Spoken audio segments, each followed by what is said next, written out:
बाजा बाजी की ना बाजे। चांदनी चांद से ती सितारों से नहीं, मोहब्बत एक से होती है हजारों से नहीं। हमार गधे का खतरा मेकअप के पर्दा फाड़ दो लसन और नीचे से धूरा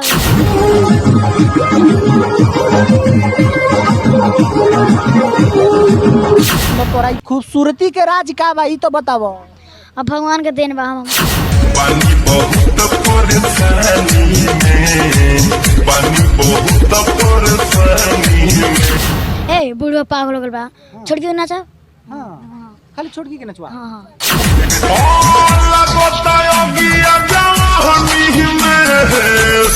सबसे ज्यादा हम खेसारी बाजा बाजी की ना बाजे। रउआ देख सकत बानी एगो लड़की बिया जौन की एकदम यूपी बिहार झारखंड में तहलका मचेले बिया अपना डांस के माध्यम से।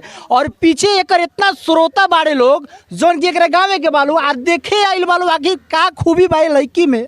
आ इतना सारा मीडिया बंधु आवता लोग इनकर इंटरव्यू लेता लोग आखिर का टैलेंट बा ये लड़की में हम एकरे से जाने का प्रयास करें।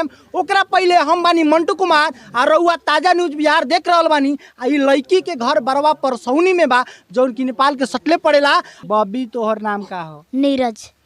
लड़की वाला नाम? चांदनी। चांदनी। चांदनी चांद से होती है, देख लीजिए ये है चांदनी। चांदनी चांद से ती सितारों से नहीं, अच्छा अच्छा। मोहब्बत एक से होती है हजारों से नहीं। लागत है एक आदमी से हो गइल बता। कथी? एक आदमी से हो गइल बा। आपको है मेरे को नहीं हुआ है भाई हमर तो का हमर शादी ब्याह हो गइल बाटे। माने तोहरा माने लागत है जैसे मोहब्बत एक से होती है हजारों से नहीं, तो वैसे कहनी। ना ना ना ये शायरी है, मैंने शायरी सुना है इसीलिए बोला है। अच्छा अच्छा। बहुत लोग मीडिया वाला लोग तोहरा के खोजता साफ माने भूखाइल बा तोहर इंटरव्यू लेवेला।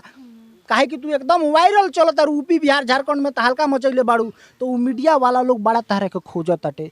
तो तहरा लगे कैसे आई तू बताओ लोग। मुझसे मिलना हो तो आप 12% आ जाएगा।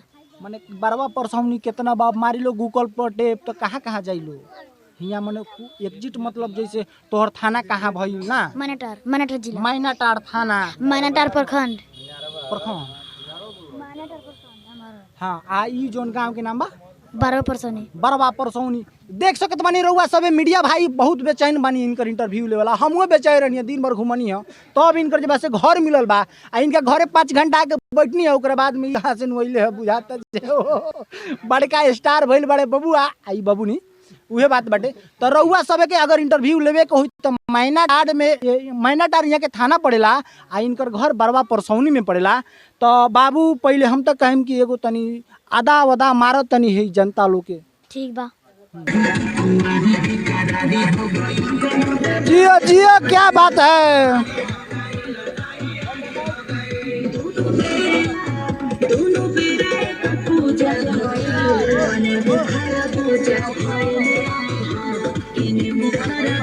बहुत और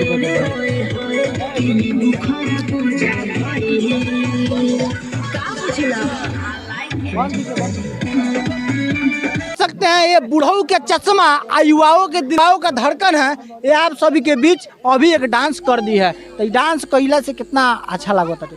बहुत अच्छा लगा था। बड़ा मन करला तोहरा? हाँ कची मन करेला? नाचे के। माने नाचे के तोहरा बड़ा मन करेला? हाँ हाँ। तो माने कितना दिन से तू जोन की बात नाचो तारू? 3 साल से। 3 साल से। माने हम तोहरा के लड़की कहीं कि लड़का हमरा तो खुदे कंफ्यूज में बानी का कहीं तोहरा के तूहे बताबो। लड़का कहीं। लड़का कहीं अभी माने लड़की कहीं कि बाद में? अभी अभी लड़की कहीं। हाँ। अच्छा देख सकत बानी लड़की के जोन कहना है कि अभी लड़की कहीं लेकिन बाद में हम तो लड़का बानी। आई बहुत लोग नचवा देख ले तो भाग गए लोग। ये लोग के नचवे देखे के रहलक।